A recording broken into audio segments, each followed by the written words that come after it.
Welcome to another TBN Israel Live, boots on the ground from Jerusalem. I'm Mati Shoshani, and today we're answering the question of what is the fact that Iran has enough enriched uranium for possibly more than 10 nuclear warheads mean for the world? And a lot more that's coming down the pipeline on this topic. We're talking about the latest conversation yesterday, Monday, between Prime Minister Netanyahu and President Trump. We're talking about the levels of enrichment of uranium. We're talking about the claims of the Iranians that they've been able to obtain classified Israeli intel that has to do with the Israeli nuclear program, if such exists, depending on who you ask. All that and more on today's Boots on the Ground Live. Once again, I'm Mati Shoshani. Welcome to everyone who's joining us from around the world. We're going to be breaking down all the events, and there have been many events taking place between the U.S., Iran, and of course Israel, and specifically talking about the bomb. So here's what we're doing in the next 40 minutes or so. First of all, we want to interact with you, the audience. This session is here to go back and forth and answer audience questions. How do you do that, you might ask? Well, I have with me in the studio Micah and Sam. They're sitting, you can see them back there.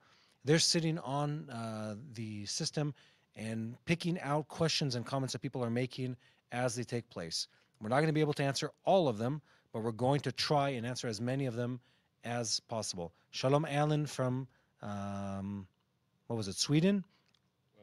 Yes, hello from Sweden, hello from Australia. So one, we're happy to hear from you guys. Two, if you want to ask a question, we're going to have 2 or 3 quick rounds of Q&A during the session. And if you do have questions for us, make sure to pin them there. Now, there's another thing you can do during this live, which is go into, Micah, what is it called? Super Chat? Yep. You can do a Super Chat. Super Chat is a small icon on the bottom of the screen where there's a little dollar icon. And you can make a quick donation online, and it also bumps your comment to the top of the list. By the way, we're going through all the questions and all the comments, but that bumps it to the top of the list. We're going to break down first some of the headlines.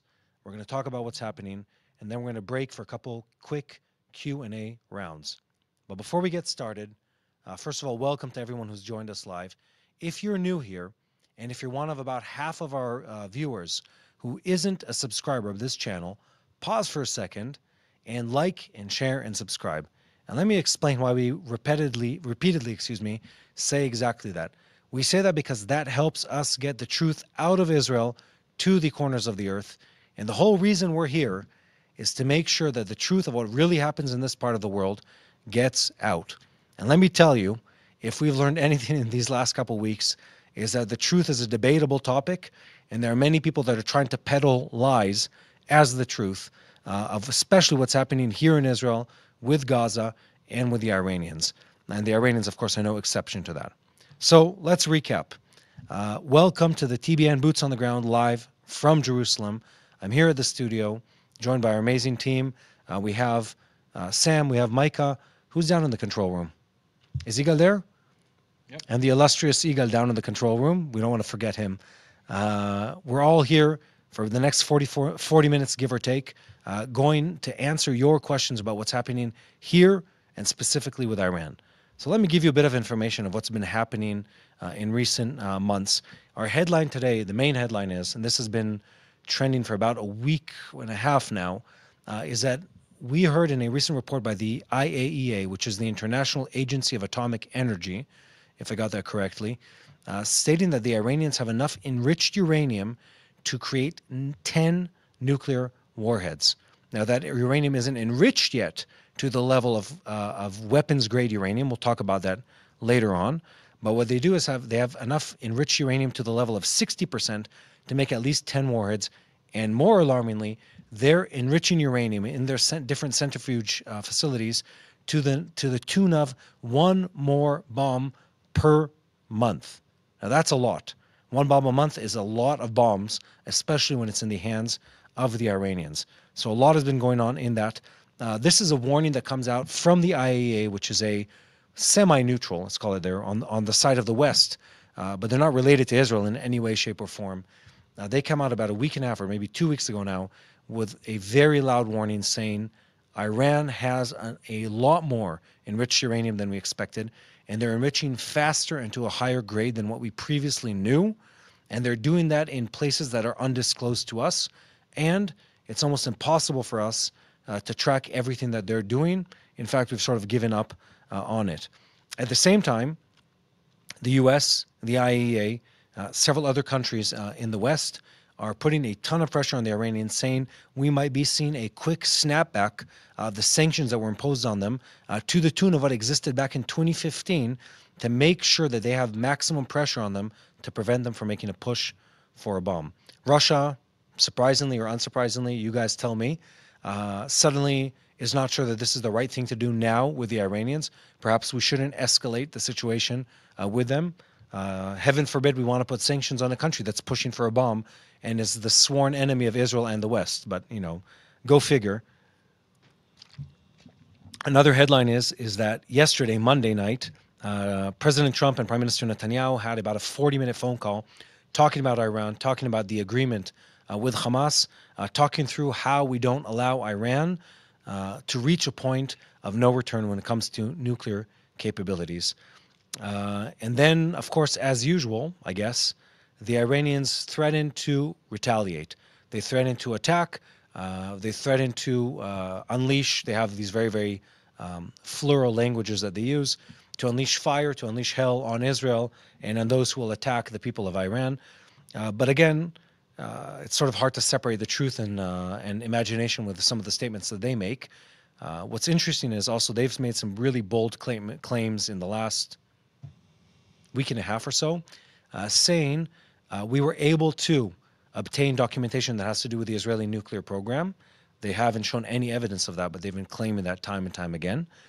They've said also that they have classified information on the Israeli nuclear program, but all in all, it sounds like they are a drowning man reaching for whatever they can reach because pressure is mounting on them to an incredible degree, I think more than ever before. But all of that is under the headline, under the main topic, which we're going to be talking about, which is Iran has more enriched uranium at a higher grade and is doing so quicker than we previously knew. They have enough enriched uranium to create 10 nuclear warheads. And we're going to break that down in a sec. And they're enriching at the level of 1 more per month. And today we're going to discuss and try to understand where this is taking us.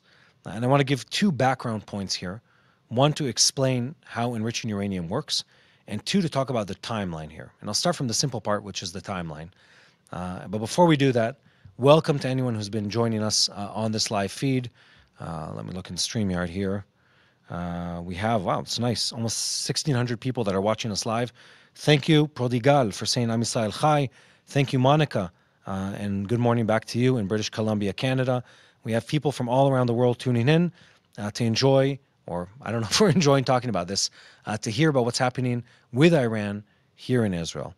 So thank you, David Abraham. Peace be unto you too.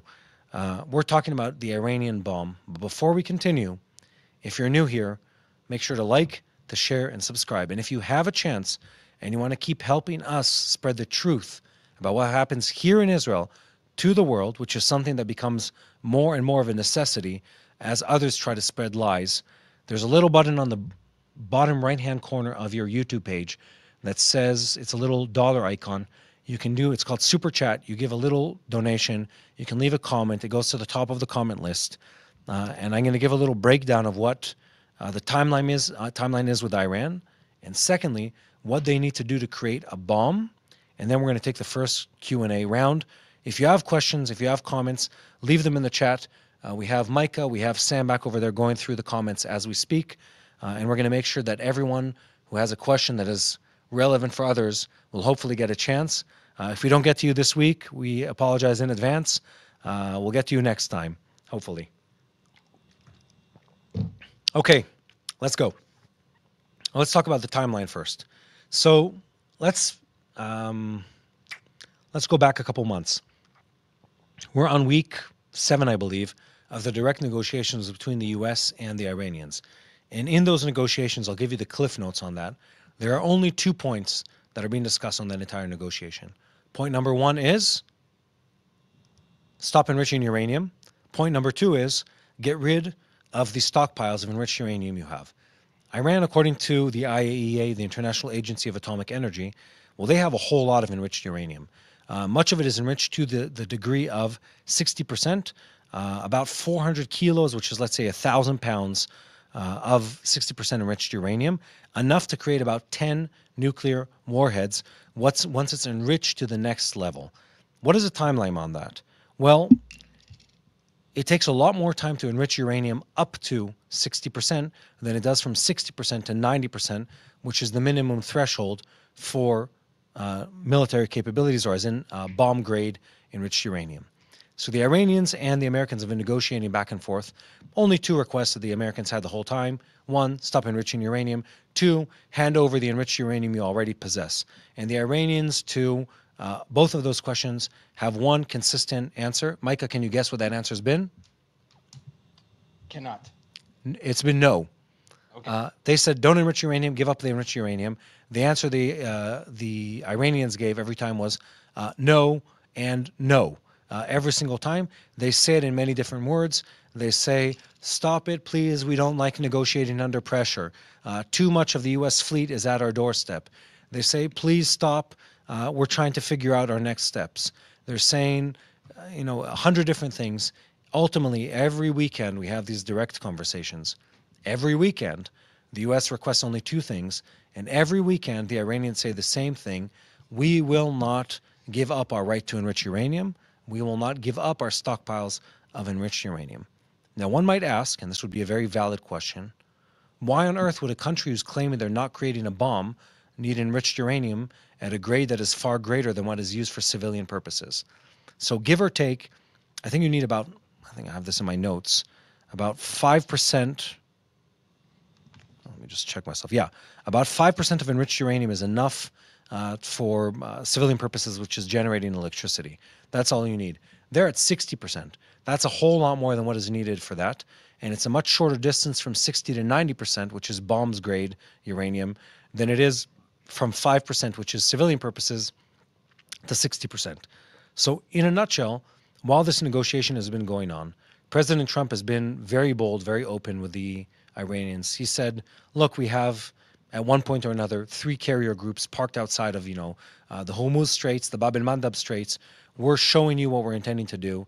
They were attacking the Houthis in Yemen. They were attacking, they were protecting ships traveling through the Red Sea and then, of course, the Suez Canal. They were threatening the Iranians.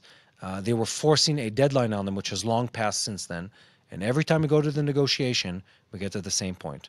Well, now we're at the point where last night, Monday, President Trump and Prime Minister Netanyahu get together and they say, look, we're giving the Iranians a couple more days and they need to give an answer. Are they really going to change anything? I don't know. We'll break that down a bit later. What we do know is that there's still another negotiation round planned next weekend, which is 4 days away on Sunday. Again, we continue with this negotiation. What we do know is that while the U.S. and while the Iranians are negotiating, the Iranians are full steam ahead enriching uranium. So much so that they increased their stockpiles of enriched uranium by 10% in the last month. So not only are they not slowing down, they're doubling down on their efforts to enrich uranium, doubling down on their efforts to reach bomb-grade enriched uranium, and they're doing so while they're negotiating, well, I would say, without any kind of good faith with the U.S., talking about removing sanctions and dismantling their military-level nuclear program. So we're in a tough spot on that. We're going to talk more in a second about how you enrich uranium, but I think it's time for our first Q&A. We're about 15 minutes into this live. If you're joining us, thank you. You're welcome. Make sure to come back next time. Make sure to like and share and subscribe so you don't miss the next live. And if you're with us and you want to keep the truth coming out of Israel, pop a little like, pop a little share, and there's a little dollar icon on the bottom right-hand corner of the screen that's called Super Chat, where you can make a small donation even on the YouTube platform and make sure the truth keeps coming out of Jerusalem. So I think we have time for our first round of questions. Let's see what we have. All right. So we got like 10 different variations Of the same question? Yeah. Okay, why is Israel and the U.S. not hitting Iran before it's too late? Konstantinos Vasis, what a name. Great name. Great question. So Micah's saying we have about 10 different people asking the same question. Why aren't Israel or the U.S. striking Iran? To that, I respond and say, absolutely great question. We should be striking in Iran. And let me set this up. Let me set up the conversation leading up to this. The U.S. was threatening to strike in Iran. They positioned the forces outside of Iran, showing full well what they were intending to do. They parked outside more than 3 carrier groups, a very large number of strategic bombers in Diego Garcia in the Indian Ocean within striking range of Iranian facilities. And they told the Iranians they were doing this, and they told them a strike was coming unless they stop and negotiate. And the Iranians did negotiate, but they negotiated without any intention of actually, well, from what we've seen from their actions, of reaching a true agreement. And that brings us to the next question: why wasn't action taken? It seemed for a while there that the U.S. was going to take an action, and then it doubled down on the negotiation side of things. And then it seemed 2 weeks ago that Israel was about to take action. In fact, the U.S. leaked, I guess President Trump personally, leaked that Israel was threatening to take action against the advice of the U.S., but Israel didn't take action either. And in both cases, you must ask yourself, from what we know from yesterday's conversation between Trump and Netanyahu, President Trump, Prime Minister Netanyahu, President Trump is still urging the Israeli government to hold off, believing that he's going to be able to force the Iranians into an agreement. Israel, all the while, this is Prime Minister Netanyahu, Minister of Defense Katz, keeps saying, Iranians, we're talking to you. We will not rest if you keep pushing for a bomb. This agreement happens when you no longer have the ability to make a push for a nuclear bomb. Israel, by the way, is prepared for an attack. The U.S., by the way, is also prepared for an attack. Still to this day, there's enough assets in this region, even for Israel alone, with basic American aerial support, to really cause damage to the Iranians. Why haven't they made that attack yet? Well, the U.S. is hoping that the negotiation materializes, and I would guess that Trump has been getting advice telling him not to take the military action for one cause or another. And Israel has been asked by the U.S. to hold off because of the option of the negotiation materializing in a proper agreement. Will that happen? I doubt it, but we'll get to that in a bit. Next question. All right.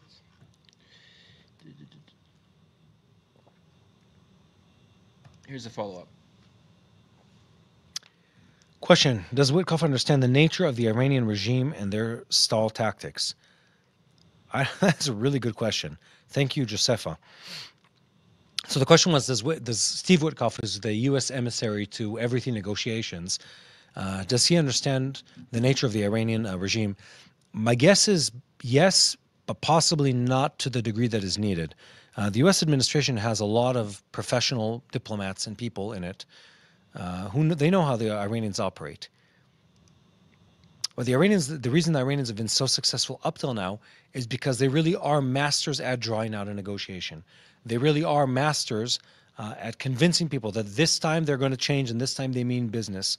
And they really are masters at sort of stretching the elasticity of the rope till the very last moment, to the point where they're almost forcing their opponent to take action and then backing down just a bit and dialing it back just a bit. And they've done so in the past with the JCPOA, and they've done it in the past with countless other countries. They're not to be, disrespected. They're a serious adversary. They're a serious negotiator. They were in the past, and they are still to this day. And I think the U.S. is in a different place. It's in a place where it's not just concerned with, are they negotiating in good favor? I think they understand what they're really trying to do here. But the question is, can we get what we need or the minimum we need in the negotiation without taking military action? I think that's the play for the U.S. administration, more than do they understand that the Iranians are, playing dirty in the negotiation, which I'm sure they do. Other? Yeah. This is more of a comment, but I thought it would be interesting to hear your reaction.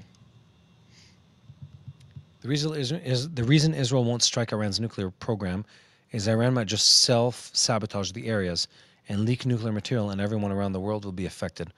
Well, no, I mean, that's an interesting comment, but not everyone around the world will be affected by a nuclear leak in Iran. I mean, the way a nuclear bomb works is it's effective for a specific area. Now, there are different types of nuclear bombs. If it's the old type, the type that was used in 1945 by the U.S. against the Japanese, that type of bomb has a lot of radioactive fallout and radioactive radiation that sort of travels around the region if a bomb is detonated. But what we know right now, and we'll get to that in a sec, is that the Iranians don't yet have the ability to create a bomb. What they have is enriched uranium, and enriched uranium in itself, without starting the chain reaction that is needed or that is necessary to really set off a bomb, is just radioactive in a small radius. It doesn't cause collateral damage to an area.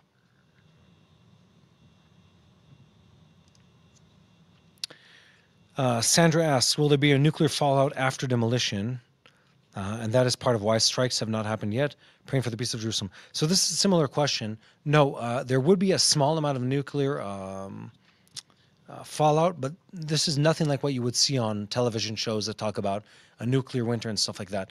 Those kind of levels of radiation, one, I'll say this, most, and again, I don't know what kind of warhead the Iranians are going to try to build, so it makes it impossible to speculate, but the type of nuclear warheads that most countries of the world use these days are different. They're or small tactical nukes, or they're more along the lines of what people call a hydrogen bomb, which is a slightly different variable of how nuclear warheads are created. Again, this gets a little technical, but there's variables in a nuclear bomb. Some of them are radiation, some of them are blast, some of them are the electromagnetic part of it, some of them are the heat, as in the infrared radiation that comes out of it. And most modern nuclear bombs are much higher on the blast and the heat than they are on just like the radioactive spectrum, as in like the ionizing radiation that is damaging to human bodies. So in that sense, what we see in like traditional movies where people thought, there'd be a bomb would go off in like Moscow or somewhere in the US and nuclear radiation would travel through the world, that's not what most bombs do nowadays. I honestly don't know what the Iranians are pushing for and don't have the technical knowledge on that to comment. But no, blowing up a nuclear facility in Iran would cause a localized issue. It wouldn't be a regional issue. We have room for one more question, then we'll explain how the Iranians are going to push for a bomb. Isn't every earthquake without aftershocks a Iran nuclear bomb test? Probably not. Probably not. So it's an interesting question, and it's a valid one. Most countries nowadays, so like back in the 50s when the US and the Russians were on this never-ending race to stockpile nuclear weapons, they would test nukes publicly in the Bikini Atoll and, in the Pacific, and in the Russians would do it in big open areas, in Siberia and other regions in the former Soviet Union. But then once the understanding of what the levels of radiation did to the region, once that came out and once that was understood, most countries started testing nukes underground. The North Koreans, for instance, did that. They test nukes underground, not above ground. And several other countries have done the same, solely for the purpose of not spreading radiation through the atmosphere. I think even many of the later Russian, like former Soviet Union, nuclear tests were done underground, so the radiation is contained and doesn't spread all around to that area. Look, nowadays there's a bunch of intelligence that's gathered about what the Iranians do. Some of it is thermal imaging. Some of it has to do with different wavelengths of light. Some of it has to do with seismographs, as in picking up on on earthquakes, etc. From what we know and what's been released to the public, the Iranians haven't tested a nuclear bomb. I believe that if they had done that, we would have already known that it happened. I feel like both Israel and the US would have made that public because it would serve their interest. Hiding the fact that they have a bomb doesn't serve our interest at all. I think we'll take a pause. I want to explain some things that have to do with how pushing for a bomb goes. So again, we've talked about this in the past. Nuclear bombs have three components to them: enriched uranium, a warhead mechanism that blows it up in a very carefully orchestrated chain reaction, and a delivery mechanism, an intercontinental ballistic missile, a truck, an airplane, something that carries a payload that is a nuclear warhead to the destination. So let's break those down. The Iranians have enriched uranium at about 60%, and they have enough to create 10 bombs. But to get to bomb level, Bomb level enriched uranium isn't at 60%, it's at 90%. And enriching from that level to the next is done, without getting overly technical here, in what they call a cascade of centrifuges. And essentially, the enriched uranium is converted into a gas form. It's spun in the centrifuge, which spins at a very, very high rate. And then slightly they isolate the more highly active elements of it, and they do that in a sort of in a tier. They take one level of enrichment and further enrich and further enrich and further enrich. We're talking weeks, realistically, from 60% to 90%. And for all we know, it might have already happened. Maybe at a lesser degree, but it might have already happened. How do we know it didn't? We don't fully know. We do know that trace elements have been found indicating that they're at 60%. And I think it's an estimate saying that we're about at 10 warheads. So let's say they're a month away from, or 2 weeks, it doesn't really matter, away from enough enriched uranium to launch bombs. Then they need the warhead. Now, the warhead is something that's carefully orchestrated.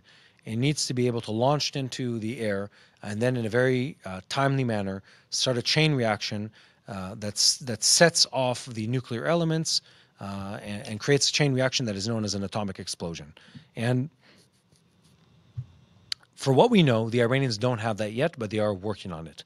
Then the third component is the delivery mechanism, an ICBM, an intercontinental ballistic missile, a ballistic missile, a airplane, a truck with a bomb, in the back of it, something like that. Well, the Iranians can't deliver physically to Israel in a truck. They don't have the Air Force to do that. What they do have is they have ICBMs, and they have enough enriched uranium that if they were to make that push, and if we saw what people were asking, a push for the bomb, where they have a test, where we see an explosion like people were just asking, where it goes off, well, then we know that they have a bomb, and we're in trouble. And by in trouble, I mean it changes the map of the Middle East for good. And that's a huge problem. And I think that too requires a bit of a breakdown. And I want to explain that. People might ask, and the Iranians would make this argument oftentimes, well, what do you care that we have a bomb? Israel has a bomb, allegedly. The US has thousands of bombs. The Russians have tons of bombs. The UK has bombs. The French have bombs. The Indians have bombs. The Pakistani have bombs. The North Korean have bombs. Why can't we have a bomb? And the answer to that is, well, first of all, not all the other countries I mentioned should have a bomb. In fact, I think the world would be a better place without them. But that aside, and I think it's it's a difficult debate that many have debated in the past. That aside, North Korea having a bomb is exactly the case study that would show us that the Iranians shouldn't have a bomb. Now, let me explain that statement. There's two case studies, and I think we're going to do an explainer on this to a greater degree in a bit. Two case studies that have to do with nuclear weapons. One is Libya, and the other one is North Korea. Libya was en route, I guess, to having nuclear bombs. And Gaddafi, the dictator at the time, gave them up because he was promised, that he would be less of a pariah state, et cetera, et cetera. Anyway, long story short, Gaddafi's no longer with us, and part of the reason is because the West helped topple his dictatorship when he showed weakness. And I'm not saying that's a wrong thing. That's the very right thing to do. But North Korea is the opposite story of that. They're a insane dictatorship led by a family of maniacal dictators, 3 generations deep into it, that has starved its people, tortured its people, kidnapped the citizens of other countries around them, and no one's touched them, in part because they have nuclear bombs. There's another part to it which they just don't interest people enough. But the big piece here is that they have a nuclear bomb. And Iran looks at that and they say, we want that.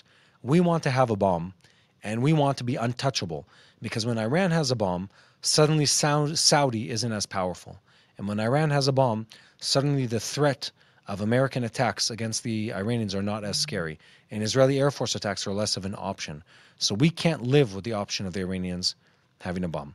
I'm going to go into that in further detail in just a sec, but I see that we have considerably more viewers than we did when we were getting started. So thank you to all of you who have joined us, and to all the thousands watching us from around the world. We're here, boots on the ground, live from downtown Jerusalem. I'm Mati Shoshani. I'm joined in the studio by Sam, by Micah, by Igal downstairs, clicking away at everything that's really working here. And we're here talking about the Iranian push for a bomb and what the world is doing to stop them, specifically Israel and the US. And before we go any further, if you're new to this channel, make sure you like, you share, and you subscribe. And if you're feeling inclined and you're feeling in a generous mood, go down to the right-hand bottom corner of your screen. There's a little dollar icon there on YouTube, and it allows you to give a super chat, which is a small donation or a large donation, by the way. We'll try to put them on the screen and tell you about it, tell people about it. But what that does, it helps us tell people the truth of what's happening in Israel to people around the world. That's why we're here, by the way. We are here because we want you to have a first-hand report of what's happening in Israel and in the Middle East, wherever you are watching us around the world. I have to tell you, the response we've received over the 18 plus months of this war has been overwhelmingly positive. We've been deeply blessed and deeply touched by how much people care and how much people love what we're doing. But we want to do more. We have a lot more truth that we want to share, a lot more stories that we want to share, and we need you to help support us to keep the truth coming. And I have to tell you, the last couple of weeks have been marked by many, many entities lying about what's happening in this part of the world. Governments lying about what's happening here. The UN lying, the Hamas lying, international media outlets lying about the truth about what's happening in this part of the world. And we need you to help us continue sharing the truth of what's happening on the ground. One last thing, I want you to understand this. Don't be confused by the fact that myself and our team members speak English. We are native Israelis who speak Hebrew in this land, who read the Bible in Hebrew in this land, who read the news and experience it at a first-hand level and report that to you. We're not reading translated content. We don't need to read it in a different language. We're reading things as they happen here in this land. And not only that, we're also using sources that are bringing content from Arabic and from other languages to tell you about what's happening here in this land in Israel. Now back to the topic. We were talking about everything Iran that's been happening in a long time. Let me put my phone on Do Not Disturb because it's been quite a nuisance in the last recent minutes. I'll just put it on airplane mode, actually. We're here for a Q&A session, answering all your questions about what's been happening. And the headline we started with today was, Iran has enough nuclear material, enriched uranium at a level of about 60%, to push towards a bomb, and has enough enriched uranium to create up to 10 bombs. And hear me out, enrich uranium at a rate of 1 more per month. And we've been at this ongoing negotiation, ongoing push, ongoing, fear almost of what's been happening here in this region, with direct U.S. negotiations, with Israel making threats, with the Iranians making threats. We're still at the same place. We're at a place where the Iranians are still threatening to create a bomb, and I want to be clear about who these people are. Since before I was born, which is a long time according to my kids, since before I was born, they've been threatening to destroy Israel and everything it stands with. And if you don't care about Israel, you should still care about this, because they've also been promising to destroy the U.S. and specifically Judeo-Christian values and the Western way of life. Not the Western way of life in the hedonistic type of way, in the freedom and liberty part of it, in the biblical part of it, in the Judeo-Christian values part of it. That's what they're coming after. So if it doesn't stop with Israel, it'll stop with you wherever you are around the world. These people mean business. They need to be taken at their word, and they need to be stopped. And better that it happens today versus at a later date. So we talked about Iran pushing for a nuclear bomb. We talked about the timeline on that. We might just be weeks away from them having enough enriched uranium at bomb grade level to then start assembling bombs. We don't know if they have the technology to create the warheads, but even if they don't, that's not that long to create. And I need to say that even if the timeline is 12 months, that's still alarming. Even if the timeline is 18 months, we still need to strike today. Today is the time to strike. Today is the time to take action against the Iranians. So we're here to answer your questions and answers. Drop a comment in the comment section. We're sifting through them right here in the studio. Micah and Sam are on it. We have room for some more questions, and then we're going to start wrapping up. Okay. Micah, do you have any questions for us? Yeah, Josepho sent this in twice, so let's get to it. What are the chances that Witkoff brokers a deal that has loopholes for Iran to continue in secret? Interesting question, as in no inspections in all sites. So we've been talking about this a lot on the channel, and I've said this several times, the worst case scenario for this agreement is that it's a weak, toothless agreement that has loopholes in it. I mean, more than anything else, no agreement would be better than a weak agreement. An attack on Iran would be better than a weak agreement.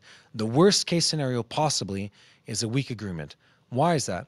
Because it leaves the Iranians without sanctions, so now they have cash and they're able to buy the parts that they need. It brings them back also sort of into the circle of like more acceptable countries. Then they can push full steam ahead towards a bomb, and the supervision mechanism would be weakened to the point where we would find out after the fact that they've already obtained military nuclear capabilities. So the details are really the important part here. And I have to say this, every time the U.S., and this has been months at this point of negotiations, every time the U.S. comes out and President Trump comes out and says, it's been an amazing negotiation, things have gone well, we're getting to this point, the Iranians immediately sort of backtrack and say, no, we're still going to continue enriching uranium. No, we're going to stockpile enriched uranium. But what's important to notice here is that multiple Western countries and the IAEA, the International Agency of Atomic Energy, they've all said, pay attention to the details.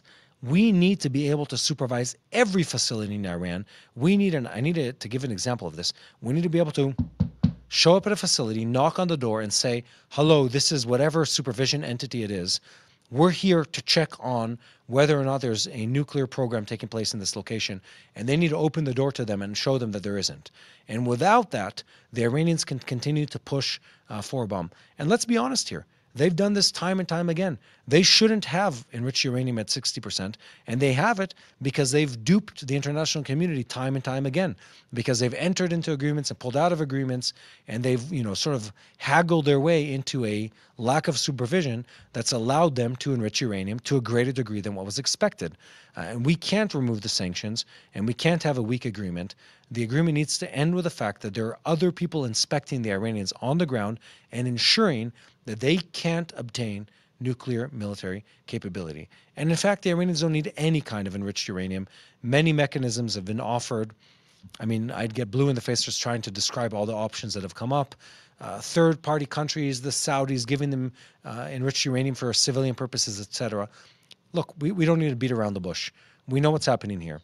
The Iranians are pushing for a bomb, and they're trying to drag out the time to the degree where they have enough enriched uranium where they become untouchable because the international community fears that they've already reached military nuclear capability.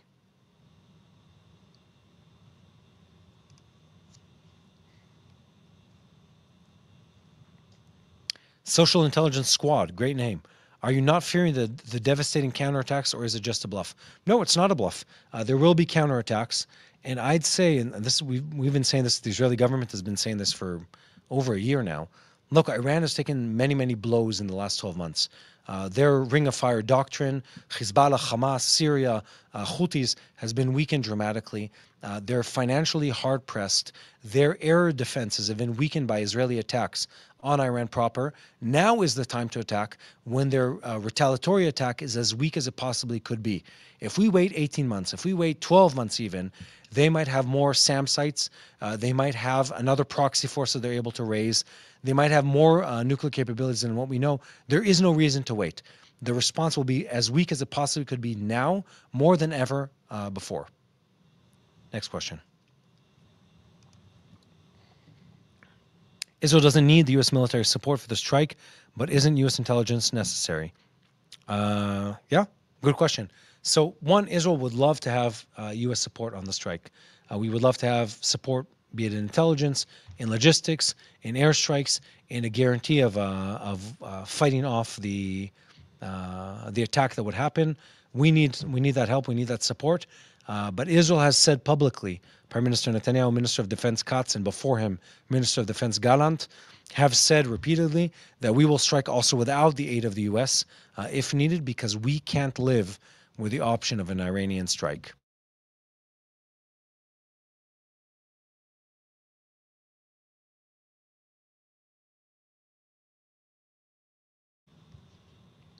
Let's see. Oh, and we're back. If you had any questions whether or not this is a live broadcast, if you saw my face frozen on the screen for the last 20 seconds, Now you have the answer. Anyway, Irish Hillbilly, great name. Even if we stop them, why couldn't they just buy one from Russia or China? Great question. They've tried many times to do exactly that, including buy one from the North Koreans, and they've been stopped. Russia and China don't live in a vacuum. And if they sell a bomb to the Iranians, the international community is going to know, and pressure has been put on them not to do that. They've tried to buy the know-how of how to do that with North Korean scientists, and that too has been stopped. Look, the Iranians are not, they're no suckers. They've been firing in every direction, trying to get a bomb. Next question.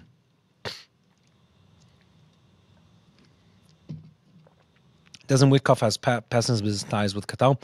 I don't know. Maybe. I think we need to research that. Many people have past business ties and present business ties with the Qataris. One of the Qataris' favorite games is to get everyone dirty in the mud. So much so to the point where it's hard to differentiate whether or not someone has been corrupted by them, contacted by them, or just completely innocent. They just throw mud in every direction, and they've been able to really cause a lot of drama, both in Israel and in other countries, with their dirty and corrupting influence. Can Israel intercept a nuclear missile if it's shot at y'all? Yes and no. It depends how it's fired. It depends where from. The idea with nuclear warheads is, and again, this goes into who's firing this. One single rocket that was fired at Israel from Iran, hopefully we'd probably at a high probability be able to stop it. What if they're firing 500 missiles and one of them carries, or 5 of them carry a nuclear warhead? Would we be able to stop it? I don't know. And then we get into sort of Star Wars conversations. Russians, Americans have bombs where it's an intercontinental ballistic missile. It travels into the atmosphere, and before it re-enters, it splits into multiple warheads, sometimes over a dozen, that are scattered over a huge area. And at that point, they're very, very hard to track. They're traveling at incredibly high speeds, and the probability of intercepting all of them goes down. Israel's a tiny country.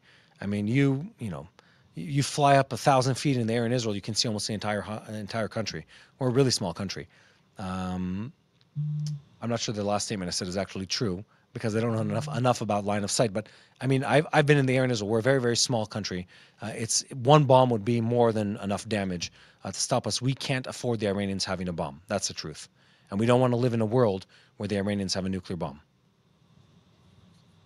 I think we have room for like 1 or 2 more questions. Shaul Dali, it seems that I've been hearing that they're 2 weeks away from the last 5 months. Yes, that is true. We've heard that they're weeks away. The truth is, and this is important to note, is that when the IAEA, the International Agency of Atomic Energy, comes out and says that the Iranians have much more nuclear material than what they expected, read between the lines. What they're saying is, we don't know how to track what they're doing. We don't know how much they have, we don't know where they're doing it, and we don't know to what degree they've enriched uranium. They probably don't have a lot of material that's at 90%, but if they have a lot of material at 60% and they're only weeks away, does it matter? And the answer is it doesn't really matter. Because if they don't have it today, they'll have it next month. And unless you're willing to do whatever it takes to stop them, you pointing your finger and waving a finger at them isn't going to stop them from pushing for a bomb, which is why the agreement with the US requires only 2 things. No more enriching uranium, get rid of all the enriched uranium you have. That's what the US has been pushing for, and that's what the Iranians refuse to do time and time again. Guys, we're wrapping up here. We've been going for over 45 minutes. Welcome once more to the TBN Boots on the Ground, live from Jerusalem. I'm Mati Shoshani. I'm joined in the studio by Sam, by Micah, by Igal down in the control room. We're talking today about the Iranian bomb. We're here answering your questions. There have been many of them. The headlines have been terrifying. The Iranians pushing for a nuclear bomb at a rate higher and a degree of enrichment higher than anything they've done in the past. And we need to take note of that. And action needs to be taken. I think we have room for one last question, and we'll just have some final thoughts. Why does Israel allow Trump to restrain them? Well, that's a good question. The Israeli-American relationship is a very deep, complex relationship. Tenuous at times, but always deep, always deeply rooted. Now, the U.S. has done more for Israel than any other country on earth in our history, I would even say, in recent years, and specifically during this war. Both Biden and Trump have done an incredible amount of things for the people of Israel. And more so, the U.S. is the peacekeeper of this region, and they're the kingmaker of this region. And we'd rather go to war with them and not against their desire. If we have to, our government has said they would do it, but I think you don't test that until, or that hypothesis of going against the will of the U.S. until you absolutely have to, because we want their support, we need our support, and it's been instrumental and hugely effective in strengthening and upholding Israel up till now. Well, guys, I think that's all the time we have for today. I want to recap. We've been talking a lot about where Iran is pushing with a bomb, and I want to leave you with one thought which is the Iranians cannot have a nuclear bomb. They need to be stopped. They need to be stopped now. If you agree, comment underneath this video. If you agree, share this video to someone else even after the live ends. And if you care about sharing the truth about what happens here in Israel, well, make sure to press that little dollar icon on the bottom right-hand corner of this screen. It's called the Super Chat. Leave a small donation or a larger donation. Subscribe to this channel and make sure you keep helping us bring the truth from Israel here on the ground in Jerusalem to the corners of the earth. The website, by the way, if you want to donate directly, is on the screen right now. It's tbnisrael.com/give. Make sure to keep helping us and our team here in Jerusalem to share the truth about what's happening in this region. And the truth matters, because the truth points to one fact, that God has been faithful to the people of Israel, and that the people of Israel have been victorious because of that faithfulness time and time again. Guys, bless you all from Jerusalem. Make sure to be here the next time we come live what day is it? Tuesday. Well, we try to do it once a week. It's not always on Tuesday, but we announce it in advance, a live Q&A answering all your questions about what's happening here in this part of the world. Thank you, guys, and be blessed.